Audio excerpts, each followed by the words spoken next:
మీరున్న 5 సంవత్సరాల్లో పంటల బీమా మీరే చేశారు, మాకు తెలియదు అసలు. మా రూపాయి లేదు, మీరే చేశారు.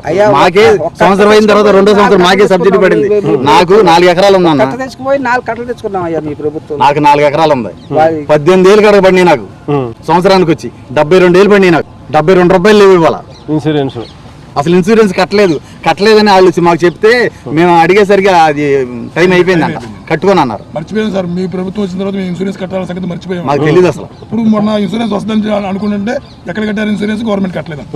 ఏం చేయాలి? అది కూడా సొసైటీలో కడుతున్నారంట సార్, మిగతా బ్యాంకుల్లో కడతలేదు. మనం వచ్చే మన ప్రభుత్వ హయాంలో ఇన్పుట్ సబ్సిడీ సమయానికి వచ్చేది, ఇన్సూరెన్స్ బీమా వచ్చేది, ఇన్సూరెన్స్ బీమా వచ్చేది. రైతు నాగల్ మోపే టైంలో డబ్బులు పడాయి, పెట్టుబడికి రైతు భరోసా కింద వచ్చేది. విత్తనాలు కొనుక్కునే టయానికి మనకి 5,000. అసలు పరిస్థితి మాత్రం అధోగతంగా ఉంది అయ్యా.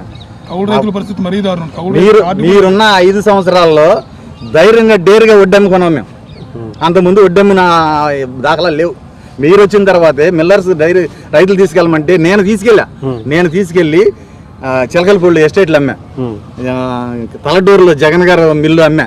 అప్పటి నుంచే నేను నేర్చుకున్న వడ్డమ్మటం అంటే ఏంటనేది మీరు వచ్చిన తర్వాతే. ఇవాళ రైతు ఇప్పుడు అన్నం తిన్నాడంటే మీ అయ్యంలోనే తిన్నాడు. అన్నం మీకోసం ఎదురు చూస్తున్నాం అన్న పొద్దు నుంచి. మాట్లాడతాం రా,